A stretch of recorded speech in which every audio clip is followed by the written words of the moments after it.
करा मैं तेरी शुक्रगुजारी, शुक्रगुजारी करा मैं तेरी शुक्रगुजारी, मेरी शान ये तू दिल जा। आइए हम सब जन अपनी आंखों को बंद करें और वचन में जाने से पहले प्रार्थना करेंगे। Hallelujah, hallelujah, hallelujah. धन्यवाद करते हैं परमेश्वर, हम आपका धन्यवाद करते हैं परमेश्वर, हम आपकी स्तुति करते हैं परमेश्वर, हम आपकी महिमा करते हैं परमेश्वर पिता। प्रभु जी, आज परमेश्वर पिता आपने खुदावन खुदा इस नए साल के खुदावन खुदा पहले दिन में प्रभु जी हम सब अपने बेटे बेटियों को तैयार किया खुदावन खुदा प्रभु, कि हम आपके पवित्र भवन में आए खुदावन खुदा प्रभु जी, और आपके नाम की शुक्रगुजारी करें प्रभु जी। खुदावन खुदा होने देना प्रभु, आपने इबादत के अब तक के समय में जैसे हमारी सहायता की प्रभु, आपने परमेश्वर पिता एक एक अपने दास दासियों को इस्तेमाल किया प्रभु। खुदावन खुदा उन सब की सहायता से प्रभु हमने खुदावन खुदा तेरी शुक्रगुजारी की, तेरी तमजीद की, तेरी तारीफ की प्रभु जी। बच्चों के लिए धन्यवादी हैं प्रभु जी, इन बच्चों के जरिए से खुदावन खुदा प्रभु जी होने देना प्रभु, हम खुदावन खुदा तेरी आने वाली पीढ़ियों को परमेश्वर पिता तेरे राज्य के लिए इस पृथ्वी पर तैयार कर सकें खुदावन खुदा प्रभु जी। जितने जन यहाँ मौजूद हैं परमेश्वर पिता, एक एक जन को छू लीजिए प्रभु इस समय खुदावन खुदा प्रभु।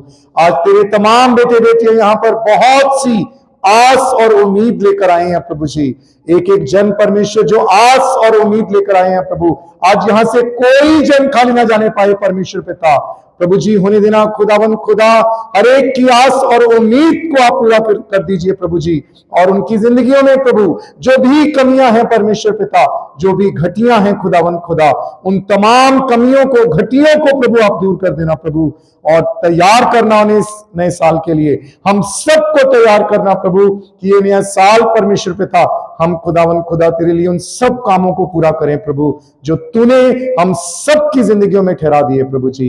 इस समय हम तेरे वचन की ओर आगे बढ़ते हैं प्रभु, तो अपने सेवक की जुबान को और होंठों को छू प्रभु, दे प्रार्थना को छू प्रभु और तैयार कर कि परमेश्वर खुदावन खुदा तेरा छोटा सेवक जब तूने उसे यहाँ पर एक बार फिर ये मौका दिया खुदावन खुदा तेरे कलाम को बांटने का प्रभु जी, खुदावन खुदा वो तेरे आत्मा की अगुवाई में होने पाए, और उसके वसीले से परमेश्वर पिता हम सब आपकी नजदीकी में आ सके खुदावन। इन सारी प्रार्थनाओं को खुदावन हम आपकी कृपा और आपकी दया में यीशु मसीह नासरी के नाम में मांग लेते हैं, आमीन, आमीन।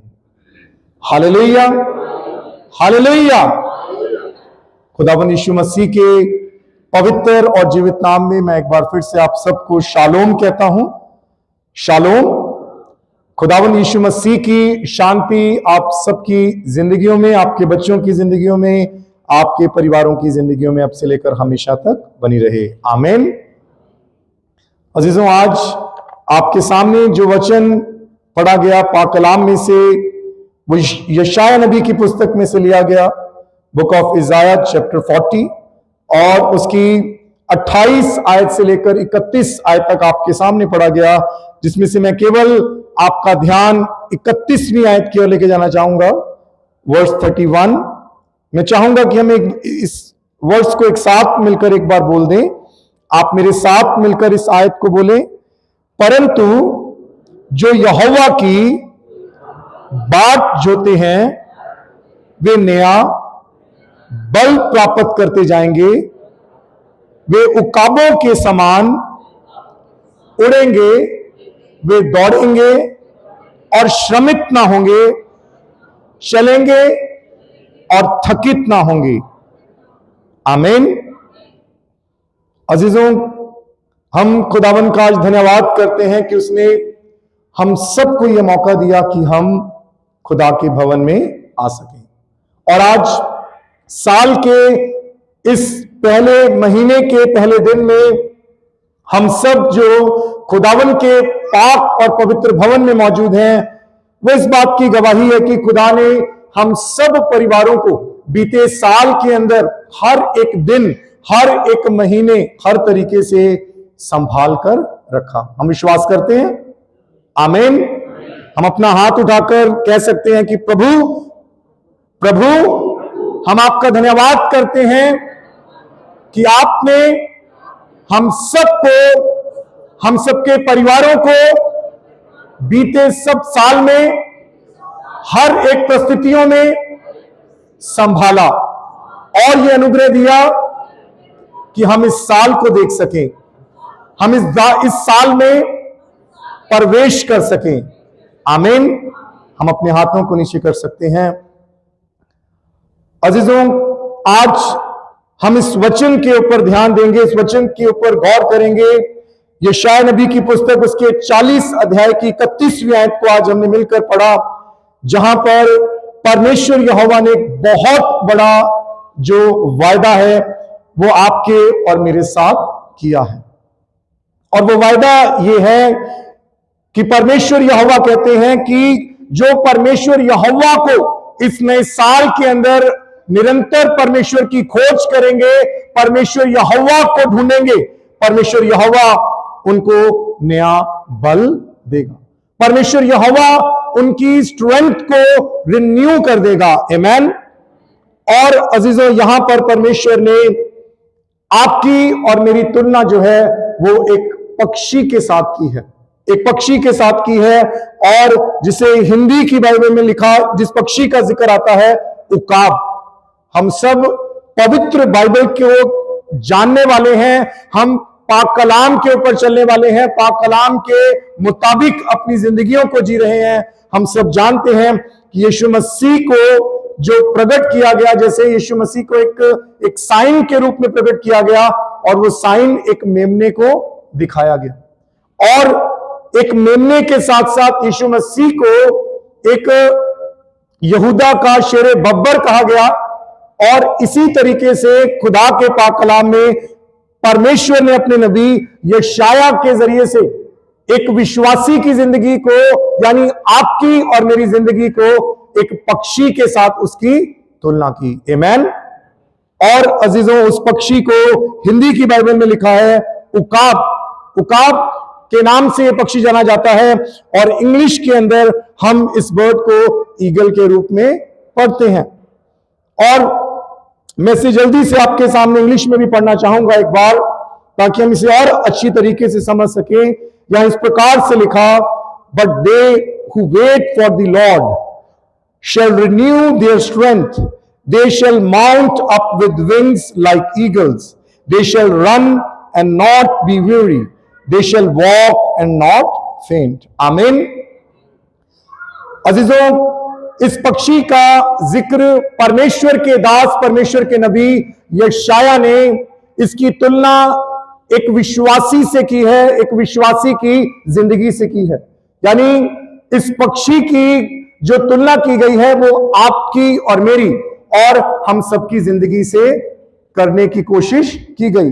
परमेश्वर एक बहुत बड़ा वायदा आपके लिए और मेरे लिए कर रहे हैं कि मैं तुम्हारी तय उम्र इस जिंदगी में तुम कितना भी दौड़ोगे, तुम कभी थकोगे नहीं।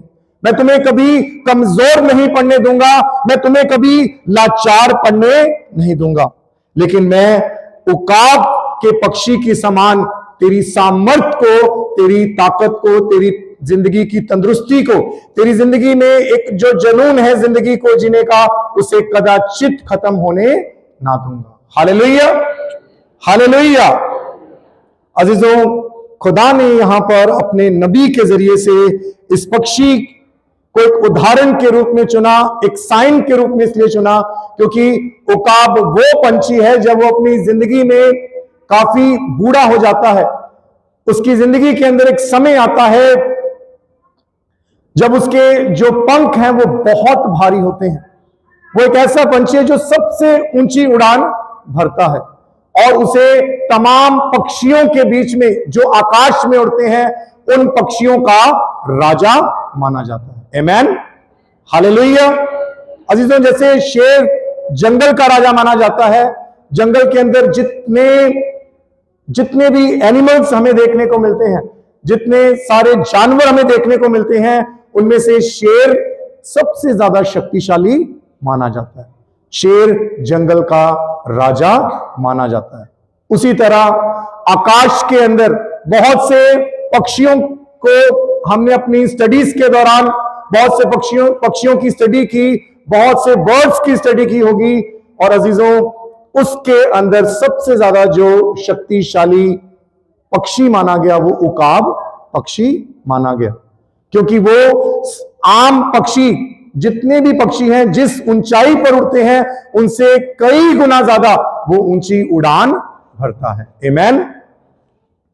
खुदा का पाक कलाम अजीजों एक उकाब की जिंदगी से आपकी और मेरी जिंदगी की तुलना इसलिए करता है क्योंकि उकाब पंछी के लिए बताया जाता है कि उकाब पंछी जब अपनी जिंदगी के एक मुश्किल वक्त में आता है, वो मुश्किल वक्त उसके लिए इसलिए हो जाता है क्योंकि उसे ऊंचा उड़ना पसंद है, लेकिन उसके पंख जब भारी होने लगते हैं, उसके पंखों का वजन जब भारी होने लगता है तो वो ऊंची उड़ान ले नहीं सकता। और धीरे धीरे उसकी जिंदगी में एक समय आता है जब उसके पांव, जिन अपने पांव के पंजों से वो अपना शिकार करता है, जानवर को पकड़ता है, उसे मारता, उसे खाने की कोशिश करता है, उसके एक समय उसकी जिंदगी में आता है उसके वो पांव के जो पंजे होते हैं वो टेढ़े हो जाते हैं, जिनसे वो कभी भी फिर शिकार कर नहीं सकता। और एक समय उसकी जिंदगी में आता है जब वो काफी बूढ़ा होने लगता है, उसकी चोंच तक जो होती है वो टेढ़ी हो जाती है और वो ये जानता है कि अब उसकी जिंदगी के अंदर इस मुश्किल हालात के कारण, इस परेशानी के कारण जब वो उड़ नहीं सकता, अब वो अपना शिकार पकड़ नहीं सकता, खाना खा नहीं सकता, वो जानता है अगर वो जमीन पर किसी निचली जगह बैठा रहेगा तो कोई दूसरा जानवर आकर उसको खा लेगा या उसको खत्म कर देगा।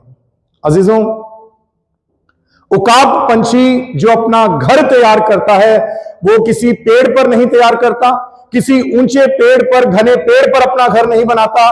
उकाब पंछी जो अपना घर बनाता है वो एक ऊंची चट्टान देखता है, सबसे ऊंची चट्टान जिस इलाके में वो रहता है, उस इलाके की सबसे ऊंची चट्टान पर वो अपना घर बनाता है। और जब वो अपनी जिंदगी के सबसे मुश्किल वक्त में आता है वो उस ऊंची चट्टान पर जाकर बैठ जाता है। Hallelujah, hallelujah. अजीजों, एक विश्वासी की जिंदगी भी कुछ इसी रीति से है। जब वो अपनी जिंदगी के सबसे मुश्किल वक्त में आता है, जब वो बहुत सी परेशानियों में आता है, तो वो भी कई बार अपने घर में चुपचाप बैठना पसंद करता है। कई बार वो परेशान होता है और आपकी और मेरी जिंदगी भी कई बार ऐसी है जब हम सिर्फ चुप रहना चाहते हैं। हम चाहते हैं कि अब अगर हमारा कोई मित्र हमसे मिलना चाहता है, हम कहते हैं कि हम तुझसे मिल नहीं सकते और हम चुपचाप रहते हैं। कई बार हमारे जवान यहां बैठे हैं, हमारी जिंदगी में मुश्किल टाइम चल रहा होता है और हमारे पेरेंट्स चाहते हैं कि हम उनके साथ बैठे, उनसे बातें करें, लेकिन हम उस समय उनसे बात करना पसंद नहीं करते, ना ही हम अपनी समस्या उनको बता सकते हैं। और ऐसे वक्त के अंदर जब हम अपने आप को सिर्फ अकेला रखना चाहते हैं, शांत रखना चाहते हैं, चुप रहना चाहते हैं, हम अपने कमरे में अकेले जाकर बैठ जाते हैं। या अगर हमारे पास अपनी गाड़ी है, हम अपनी गाड़ी पर कहीं दूर सिर्फ अकेले जाकर टाइम स्पेंड करना चाहते हैं ताकि हम अपने आप को उस परेशानी में से बाहर ला सकें। लेकिन अजीजों, उकाब पंछी बेशक ऐसे मुश्किल वक्त के अंदर वो उस ऊंची चट्टान पर जाकर अपने घर की ओर वापस लौट जाता है, लेकिन अजीजों, खुदा का पाक कलाम हमें बताता है अजीजों, जो उसका स्वभाव है वो चुप रहना और शांत रहना नहीं है। Hallelujah, hallelujah. अजीजों, उकाब पंछी जो है वो बेशक ऊंची चट्टान पर वापस लौट जाता है, वो उस अपने घर में वापस लौटता है, लेकिन वो चुप नहीं रहता, वो वहां पर शांत बैठा नहीं रहता। उसके पास दो बड़ी ऑप्शंस रहती है। या तो वो अपने हालातों को ऐसे ही सोच कर इंतजार करे कि मेरी मृत्यु अब कब हो जाएगी, क्योंकि उसके पास वो जानता है कि मेरे पंख भारी हो चुके हैं, मैं उड़ नहीं सकता, मेरी चोंच टेढ़ी हो चुकी है, मैं कुछ खा नहीं सकता, मेरे पांव के पंजे जो हैं वो कमजोर हो चुके हैं, टेढ़े हो चुके हैं, मैं अपना शिकार नहीं कर सकता। पहली ऑप्शन उसके पास होती है कि इंतजार करना, कि वो आखिरी सांस तक इंतजार करे और फिर उसकी मृत्यु हो जाए। लेकिन अजीजों, वो दूसरी बड़ी ऑप्शन को चुनता है। वो बड़ी ऑप्शन ये है कि जिस चट्टान पर उसने अपना घर बनाया होता है, वो उस चट्टान के एकदम नजदीक जाकर वो जोर जोर कर अपने शरीर को उससे रगड़ता, अपनी चोंच को उससे रगड़ता है, और वो धीरे धीरे कोशिश करता है कि वो घिसी हुई चोंच जो खराब हो चुकी है, वो उसी से अपने भारी जो उसके पंख है उन्हें नोच नोच कर निकालता है, जो कि दुखदायक है। वो परेशान होता है, उसे बहुत कष्ट होता है जब वो अपने शरीर में से उस पंखों को नोच कर बाहर निकालता है, लेकिन वो चाहता है कि मैं कुछ करूं। वो अपनी जिंदगी को खत्म होता हुआ देखना नहीं चाहता। हालेलुया। वो अपनी उस कमजोर टूटी हुई टेढ़ी चोंच से कोशिश करता है, और वो अपनी चोंच से कोशिश कर अपने सब भारी पंखों को एक एक कर निकाल लेता है। और ये एक दिन नहीं लगता, इसमें कई दिन लग जाते हैं। जब वो कोशिश कर अपनी उस टूटी और घिसी हुई चोंच से अपने तमाम पंखों को निकाल लेता है, अजीजों, अगर उसके सामने उस समय आईना रख दिया हो तो उसका शरीर जो है वैसा होता है जैसे बिना पंखों के एक ऐसा अधमरा पंछी पड़ा हो। उस हालात के अंदर वो क्या करता है, वो अपनी उसी टूटी चोंच से अपने पैरों के पंजों को भी तोड़कर निकाल देता है। फिर सबसे कठिन समय आता है, उसकी चोंच सबसे सुंदर है, जिसके कारण वो सबसे सुंदर पंछी लगता है। अपनी उस चोंच को उस चट्टान से रगड़ने लगता है, और बहुत रगड़ता रगड़ता कोशिश करता है अजीजों कि वो चोंच टूट जाए। हालेलुया। अजीजों, खुदावंद इस साल की नई शुरुआत के अंदर, इस साल में जब हमने आज अपना पहला दिन परमेश्वर यहोवा के साथ उसकी पवित्र आत्मा की उपस्थिति में बिताया है, परमेश्वर इस वचन में से उकाब की जिंदगी से सिखाना चाहता है कि हो सकता है बीते साल के अंदर, बीती जिंदगी के अंदर हमने अपनी जिंदगी की कई बातों को लेकर, वो हमारी हेल्थ को लेकर हो सकता है, वो हमारी लाइफ के फाइनेंसिस को लेकर हो सकता है, वो हमारे जॉब सर्कल को लेकर हो सकता, हमारे फ्रेंड सर्कल को लेकर हो सकता वो हमारी आत्मिक जिंदगी से जुड़ी हुई बातें हो। अजीजों, हमें लगता होगा उकाब पंछी जिस तरीके से वो इस बुरी कंडीशन में अपने आप को देखता है, हमने भी कई बार अपने आप को उस बुरे हालातों में देखा होगा। लेकिन अजीजों, खुदावन आज इस उकाब पंछी से हमें इस बात को सिखाना चाहता है कि जहां उकाब पंछी को नजर आता है, या जो दूसरे पंछी उकाब पंछी को देख रहे होंगे, उन्हें नजर आ रहा होगा कि अब इसका अंत आ गया। Hallelujah, hallelujah. अजीजों, दूसरे पंछी उस पर हंस रहे होंगे, उन्हें लग रहा था, वो ये सोच रहे थे कि इस उकाब की अब मौत नजदीक है, इसका एंड नजदीक है, इसकी जिंदगी में अब आगे कुछ बचा नहीं। अजीजों, हमारे फ्रेंड सर्कल के अंदर, या हम जिन लोगों से हम कई बार मिलते हैं, जब उनके सामने हम कई बार अपनी जिंदगी के किसी भी एरिया में फेल हो जाते हैं, परेशान हो जाते हैं, उनकी नजरों में हमारी जिंदगी फेल होते हुए लगती है, ऐसी लगती है कि अब हमारी जिंदगी में कुछ बदलाव आ नहीं सकता। लेकिन अजीजों, ठीक उस समय के अंदर हमें उस कार्य को करना है जो उकाब पंछी ने किया, जो कई बार हम करने से हम कमजोर पड़ जाते हैं। हमें लगता है कि अब हमारी जिंदगी में कुछ आशा नहीं रही, जैसे उस उकाब पंछी की जिंदगी विवश हो जाती है, वो उसे कुछ नजर नहीं आ रहा, हमें भी लगता कि हमारी जिंदगी में अब कुछ हो नहीं सकता, और हम तब चुपचाप दूर किसी जगह पर अपनी गाड़ी को लेकर अलग टाइम बिताते हैं। हम बहुत से सॉन्ग सुनते हैं, मूवीज देखने जाते हैं, और बहुत सारी अलग चीजें अपना लेते हैं, जिसके कारण हमें लगता है कि हम अपने आप को खुश रख सकते हैं, हम इस परेशानी से बाहर आ सकते हैं। और कई बार हम ड्रग्स का इस्तेमाल कर सकते हैं। कई बार ऐसी परिस्थितियों के अंदर ये दुनिया में मजबूर करती है कि हम रॉन्ग रिलेशनशिप्स का इस्तेमाल करें, ताकि हम इस स्ट्रेस में से, इस परेशानी में से बाहर आ सकें। लेकिन अजीजों, हमें उकाब पंछी की तरह निर्णय लेना है कि हम चुप बैठे नहीं रहेंगे। हम केवल उन गीतों को सुनकर या कुछ समय अपने दोस्तों के साथ बिताकर अपने आप को उस परेशानी से बाहर नहीं निकालेंगे, लेकिन हम वो करेंगे जो उकाब पंछी ने किया। उकाब पंछी ने कोशिश की मेरे अजीजों, उसने किसी दूसरे पंछी से जाकर मदद नहीं मांगी। वो किसी अपने मित्र पंछी के पास जाकर ये नहीं कह रहा था कि मेरी चोंच टूट गई, मेरे पंख भारी हो चुके हैं, कुछ देर तू मुझे संभाल, मेरे लिए रोज रोटी लेकर आ, मेरी जरूरत को पूरा कर। लेकिन उसने अपने उन हालातों से वो लड़ा और उसने एक काम किया। उसने सबसे बड़ा काम क्या किया? वो चट्टान पर गया। वो चट्टान पर गया और चट्टान से उसने अपनी चोंच को रगड़ना शुरू किया। कई लोगों ने इस रीति से माना है, उनका यह मानना है कि जब उकाब पंछी दीवार उस चट्टान के साथ अपनी टूटी हुई चोंच को रगड़ता है और उसके शरीर में से ऐसी वाइब्रेशन निकलती है कि उसके जो टूटे पंख हो चुके होते हैं, उसका शरीर जो है अब अधमरा नजर आता है, उसमें से नए पंख निकलने लगते हैं। Hallelujah, hallelujah. आइए अजीजों, मेरे साथ मैं चाहूंगा कि एक आयत को हम एक साथ मिलकर पढ़ेंगे। पहला कुरिन्थियों का 10 अध्याय और उसकी 4थी आयत को मैं चाहूंगा विश्वास के साथ आप मेरे साथ पढ़ें, मेरे साथ मिलकर कहें, और सब ने एक ही आत्मिक जल पिया, क्योंकि वे उस आत्मिक चट्टान से पीते थे जो उनके साथ साथ चलती थी, और वह चट्टान मसीह था। आमीन।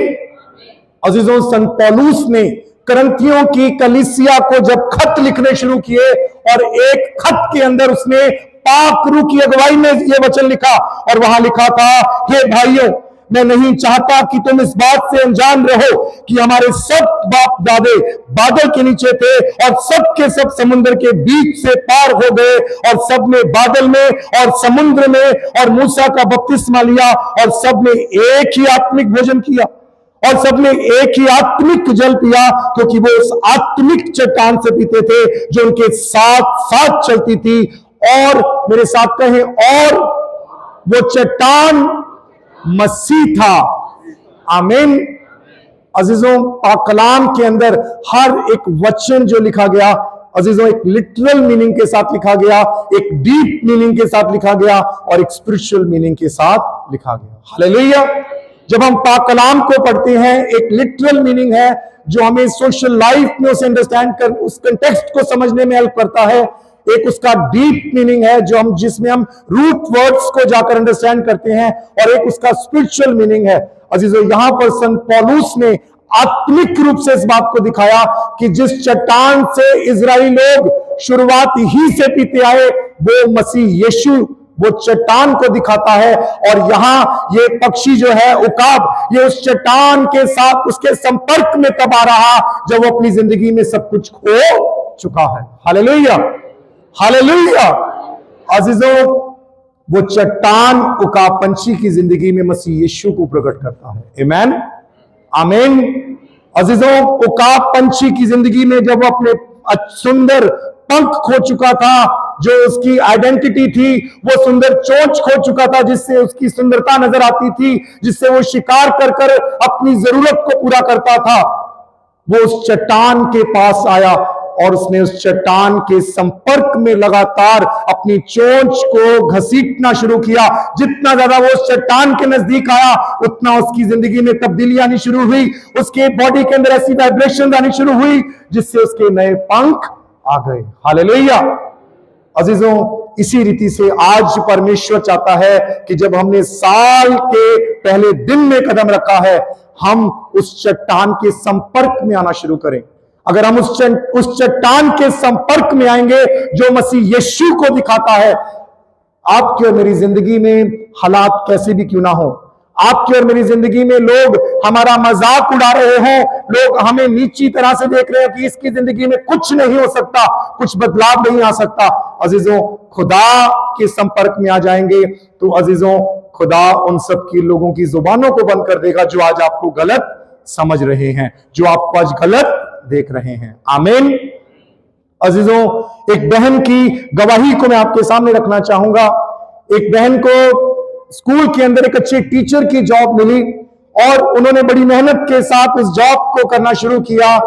करीब 2 साल, 5 साल, 7 साल हुए और 7 साल के बाद अचानक उस स्कूल के जो प्रिंसिपल थे वो बीमार हुए और उन्हें इमरजेंसी में छुट्टी पर जाना पड़ा और उनकी गैर मौजूदगी में उस टीचर के लिए चुनाव हुआ। बोर्ड मेंबर्स ने इस बात का निर्णय लिया कि उस टीचर को टेम्पररी एक ऑफिशिएटिंग प्रिंसिपल के रूप में ठहरा देते हैं ताकि स्कूल का काम जो है वो चलता सके, वो चल सके, उसमें कोई रुकावट ना आए। वो टीचर काफी परेशान हुई जब उसे मालूम हुआ कि उसे ऑफिशिएटिंग प्रिंसिपल के रूप में काम करना पड़ेगा। सैलरी सिर्फ टीचर की मिलेगी, लेकिन जिम्मेदारियां सारी प्रिंसिपल की करनी पड़ेगी। उसे लगा, उसने अपने हस्बैंड से बात की और अपने फ्रेंड से बात की कि मुझे छुट्टी ले लेनी चाहिए और मेरी जिंदगी में कुछ ना कुछ अब मुझे सोचना चाहिए कि मुझे ये काम ना करना पड़े। लेकिन अजीजों, उसके हस्बैंड ने, उसके मित्रों ने, उसकी जिस कलीसिया में वो हिस्सा लेती थी, वहां के पासवान ने उत्साहित किया कि प्रार्थना के साथ इस जिम्मेदारी को करना शुरू करो, परमेश्वर कुछ भला करेगा। अजीजों, शुरुआत में जब वो इस जिम्मेदारी को संभाल रहे थे, उस दौरान उनसे काफी गलतियां हुई, कुछ काम ऐसे हुए जो सही नहीं थे, लेकिन फिर भी उन्हें कंटिन्यू करने का मौका मिला। धीरे धीरे उन्होंने कंटिन्यू करते रहे। मुश्किलों का सामना करना पड़ा, परेशानियां आई, घर में आकर सारी शाम तैयारी करनी, कल स्कूल के सारे इंतजाम को कैसे करना है। लेकिन 1 साल निकला, 2 साल निकला, उसने अथॉरिटीज को जाके बोला कि मुझे ये काम कब तक करना पड़ेगा। उन्होंने कहा जब तक प्रिंसिपल नहीं आ जाते तब तक करना पड़ेगा। 1 साल और किया और उसके बाद बोर्ड मेंबर्स ने डिसाइड किया कि वो प्रिंसिपल कंटिन्यू नहीं कर सकते, ये अच्छा काम कर रही है, क्यों ना हम इसे ही प्रिंसिपल बना दें। आमीन, हालेलुया। अजीजों, आपकी और मेरी जिंदगी के अंदर परमेश्वर हमें कई बार मुश्किल हालातों में से, जैसे उकाब की जिंदगी में मुश्किल हालात आए, हमें परमेश्वर उन मुश्किल हालातों में से इसलिए गुजरने देता है कि परमेश्वर हमारी जिंदगी में कुछ नया और अद्भुत करना चाहता है। आमीन, हालेलुया, हालेलुया। अजीजों, परमेश्वर इस नए साल के अंदर वो चाहता है कि आपकी और मेरी जिंदगी में कुछ भी क्यों ना हो जाए, हम ये तय करेंगे कि हम चर्च आना नहीं छोड़ेंगे। हालेलुया। अगर हम यहां जवान बैठे हैं, हम अपनी जिंदगी में ये निर्णय लें कि परमेश्वर हमारी जिंदगी में जो कुछ हमने तुझसे मांगा वो मिले या ना मिले, मैं यूथ का हिस्सा बनने से पीछे नहीं हटूंगा। Hallelujah, hallelujah. अजीजों, कई बार हम खुदा को दोष देते हैं जब हमारी जिंदगी में जो कुछ हमने सोचा होता है उसके मुताबिक जब वो सब कुछ नहीं होता।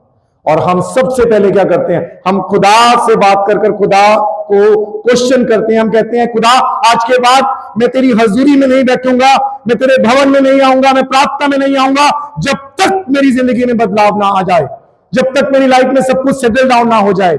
लेकिन अजीजों, हमें अपनी सोच को बदलना है। हमारी जिंदगी में हालात कितने भी विपरीत क्यों ना हो जाए, हमें काम करना पड़ेगा। अजीजों, एक पति पत्नी की गवाही को मैंने सुना। उनकी जिंदगी में जो कुछ उन्होंने परमेश्वर से मांगा था, औलाद मांगी, औलाद ना मिली, अच्छी नौकरी मांगी, उनको वैसी नौकरी ना मिल सकी। 2 साल, 5 साल, 7 साल निकल गए। लेकिन अजीजों, एक काम उनकी जिंदगी में बना रहा। उन्होंने जहां सप्ताह में 2 उपवास रखते थे, उन्होंने 4 उपवास रखने शुरू किए। जहां पर वो आधा घंटा खुदा की प्रस्तुति में बैठते थे, वहां उन्होंने 2 घंटे प्रस्तुति में बैठना शुरू किया और उनकी जिंदगी में खुदा ने एक बड़ा काम किया। उन्हें सुंदर 2 बच्चों की आशीष दी और उन्हें नौकरी नहीं दी, बल्कि खुदा ने उन्हें एक बड़ा बिजनेस दिया लुधियाना के अंदर। आमीन, हालेलुया। अजीजों, आपके और मेरे लिए जरूरी है इस नए साल के अंदर कि हमारी जिंदगी में हालात कैसे भी क्यों ना हो, हम उस चट्टान से दूर ना होंगे, हम उस चट्टान के संपर्क में रहेंगे जो मसीह यीशु है। और अजीजों, हमें जो कुछ हमने सोचा वो मिले या ना मिले, हम खुदा के घर का हिस्सा बनने से पीछे नहीं हटेंगे, हम यूथ में आने से पीछे नहीं हटेंगे। जो खुदा ने हमें हुक्म दिए हम उसे करने से पीछे नहीं हटेंगे। विश्वास कीजिए अजीजों, जब आप वफादारी से खुदा में जुड़े रहेंगे, खुदा अपने समय में आपको उठाना जानता है। खुदा अपने समय में, जैसे पासवान आशीष ने बताया कि आप यहां अगर आकर परमेश्वर की परमेश्वर की महिमा के लिए अपने आप को देना शुरू करेंगे, परमेश्वर जानता है कि आपको कब और किस तरीके से, चाहे वो आपका बिजनेस है, चाहे वो आपकी जॉब है, चाहे वो आपकी आत्मिक जिंदगी है, परमेश्वर जानता है आपको किस रीति से ऊंचा उठाना है। आमीन। आइए हम सब जन अपनी आंखों को बंद करें और आज हम माँ बाप से मैं निवेदन करूंगा वो अपने बच्चों के लिए प्रार्थना करें। बच्चों से मैं निवेदन करूंगा वो अपने भाई बहनों के लिए और अपने लिए प्रार्थना करें। आइए हम सब जन अपने स्थानों पे खड़े हो जाएंगे और एक दूसरे के लिए प्रार्थना करेंगे कि जब प्रभु ने हमें इस नए साल में जिंदगी दी है, जब प्रभु ने हमें इस नए साल में ये तंदुरुस्ती दी, तो हम अपना संपर्क चट्टान के साथ बनाए रखेंगे। हम अपना संपर्क जो है मसीह यीशु के साथ बनाए रखेंगे। हम अपने चर्च के साथ अपना संपर्क बनाए रखेंगे। हम अपने आप को देंगे, जो भी काम हमें मिलेगा, छोटी सेवा बड़ी सेवा हो, जो भी सेवा मिलेगी हम अपने आप को उसमें देंगे। चाहे हमारी जिंदगी में बदलाव आए या ना आए, लेकिन हम परमेश्वर के लिए कदम उठाने से पीछे ना हटेंगे। ओ स्वर्गीय परमेश्वर पिता, हम आपके चरणों में आते हैं प्रभु जी। हम आपका धन्यवाद करते हैं प्रभु, बीते सब सालों के लिए प्रभु जी, बीते सारे साल के लिए प्रभु जी। खुदावंद खुदा, आपने परमेश्वर पिता हमें बीते साल में जिंदगी दी प्रभु, आपने हमें बीते साल में जिंदगी दी प्रभु। सहायता करना प्रभु जी, इस खुदावंद खुदा नए साल में जब हमने कदम रखा है प्रभु जी, खुदावंद खुदा हमें परमेश्वर पिता उकाब पंछी की मानिंद तैयार कर दे प्रभु जी। हमें उकाब पंछी की तरह परमेश्वर पिता वो नया बल दे परमेश्वर पिता, वो नई सामर्थ दे परमेश्वर पिता, जो आपने परमेश्वर पिता उकाब पंछी की जिंदगी में दी प्रभु। जिस रीति से प्रभु जब उसके नए पंख आए परमेश्वर, उस चट्टान के संपर्क में आने से नई चोंच आ गई, नए पांव के पंजे उगाए परमेश्वर पिता, उसने फिर से एक नई उड़ान भरी परमेश्वर पिता। और वो उड़ान पहली उड़ान से परमेश्वर पिता ऊंची थी, मजबूत थी। खुदाबंद खुदा प्रभु जी, आप हम सब की जिंदगियों को उकाब पंछी की तरह नए बल के साथ भर दें प्रभु, नई सामर्थ के साथ भर दें परमेश्वर प्रभु। जैसे राजा दाऊद के मुंह से निकला कि मैं ये करूंगा, मैं इस काम को करूंगा, मैं अपने परमेश्वर के लिए करूंगा प्रभु। जब वो एक नन्हा बालक था, नौजवानी में था प्रभु, तेरा वचन कहता उसने अपने पिता के कहने के अनुसार एक एक भेड़ की निगहबानी की पूरी वफादारी के साथ प्रभु। तेरा वचन कहता जब उसे गोलियत के सामने खड़ा किया गया, उसके भाई एलियाब ने आकर उसे डांटा, उसे कोसा, लेकिन उसने अपने भाई से क्रोध नहीं किया, उसने अपने भाई एलियाब से लड़ाई नहीं की। वो जानता था मुझे परमेश्वर ने गोलियत का सामना करने के लिए बनाया प्रभु जी। इसमें साल में होने देना प्रभु जी, हम किसी से कुड़कुड़ाए ना परमेश्वर, हम किसी के साथ बहस ना करें प्रभु जी, लेकिन हम देखें कि हमें गोलियत को हराने के लिए आपने हमें जिंदगी दी, आपने हमें उकाब के रूप में चुना है प्रभु, एक ऊंची उड़ान लेने के लिए। और उस ऊंची उड़ान को लेने के लिए प्रभु हमें तेरे संपर्क में आना होगा प्रभु, तेरी नजदीकी में आना होगा, तो तू हमें ऊंची उड़ान के लिए तैयार करेगा, नए बल के लिए तैयार करेगा, नई महिमा के लिए इस्तेमाल करेगा प्रभु जी। हम सब पेरेंट्स प्रार्थना करते अपने बच्चों के लिए परमेश्वर पिता प्रभु, आप उनकी जिंदगी में आइए प्रभु जी। हम इनवाइट करते हैं जितने पेरेंट्स यहां पर हैं प्रभु जी, प्रभु हम इनवाइट करते हैं अपने बच्चों की जिंदगी में आपकी होली प्रेजेंस को प्रभु यीशु मसीह, आपकी पवित्र आत्मा की प्रेजेंस को हम मांगते हैं प्रभु, उनकी जिंदगी में कार्य करें प्रभु। और आप हमारे बच्चों को उकाब पंछी की तरह तैयार करें प्रभु, इस कलीसिया के लिए परमेश्वर पिताजी, परमेश्वर इस देश को बेहतर बनाने के लिए प्रभु जी, और तेरी इच्छा को जानकर इस पृथ्वी पर तेरी मर्जी को पूरा करने के लिए प्रभु जी। खुदाबंद खुदा, जितने पेरेंट्स यहां पर हैं आप उन सबको आशीष दें, लंबी उम्र दें, अच्छी सेहत दें, आत्मिक उन्नति दें प्रभु जी। खुदाबंद खुदा, आप निरंतर उन्हें इस भवन में लेकर आए प्रभु जी, ताकि उनके आने से प्रभु जी खुदाबंद खुदा इस कलीसिया में एक बड़ा बदलाव आए परमेश्वर पिता। परमेश्वर आखिरी सीट से लेकर प्रभु जी खुदाबंद खुदा आगे तक जितने पेरेंट्स बैठे हैं, जितनी बहनें बैठी हैं, जितने भाई और बच्चे बैठे हैं परमेश्वर पिता खुदाबंद, वो कीमती हैं, वो कीमती हैं तेरे लिए, वो कीमती हैं इस परिवार, इस झुंड के लिए प्रभु जी। खुदावंद उनका आना आज हम सबके लिए आशीष बना है परमेश्वर, हमारे बच्चों के लिए आशीष बना है परमेश्वर पिता प्रभु जी। तो सबको यहां से आशीष, बरकत, तंदुरुस्ती, आनंद के साथ, नई ताकत के साथ लेकर जा, यीशु मसीह के नाम में मांगते हैं, आमीन आमीन। आइए हम इस रीति से अपनी आंखों को बंद रखें और विश्वास करें कि प्रभु ने आज इस प्रार्थना के जरिए से हमारे बच्चों की जिंदगी में एक विश्वास के बीज के रूप में कार्य करना शुरू कर दिया।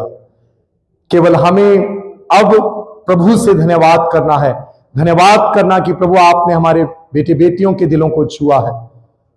धन्यवाद करें प्रभु का। प्रभु हम विश्वास करते हैं प्रभु कि आपने अपने दास पास्टर आशीष बलदारी जी को चुन लिया। प्रभु जी, आपने जितने जवान यहां से खड़े किए आज प्रभु ने चुन लिया, और आने वाले दिनों में प्रभु उनके जरिए से इस देश में एक बड़ा बदलाव आएगा। परमेश्वर पिता, एक बड़ा रिवाइवल आएगा। प्रभु हम डिक्लेयर करते हैं आज यहां से पूरे विश्वास के साथ, सच्चे हृदय के साथ प्रभु जी, खुदावंद यीशु के नाम में, आमीन। आइए हम मिलकर प्रभु की प्रार्थना मांगेंगे जैसे उसने हमें दुआ करना सिखाया। दुआ मांगे। आए हमारे बाप, तू जो आसमान पर है, तेरा नाम पाक माना जाए, तेरी बादशाहत है, तेरी मर्जी जैसे आसमान पर पूरी होती है जमीन पर पूरी हो। हमारे रोज की रोटी आज हमें बख्श दीजिए, जैसे हम अपने कसूर वालों को माफ करें, आप भी हमारे कसूरों को माफ कीजिए। हमें अजमाइश में ना पड़ने दीजिए, बल्कि बुराई से बचाइए, क्योंकि बादशाहत, कुदरत और जलाल हमेशा तक आप ही का है, आमीन। अब से हमारे खुदावंद यीशु मसीह नासरी का फजल, खुदा बाप की मोहब्बत, पाक रूह की रिफाकत और शराकत प्रभु इस मंडली पर, इस झुंड पर, इस कलीसिया पर, तेरे कुल सेवकों पर, इस देश पर अब से लेकर हमेशा तक बनी रहे, आमीन।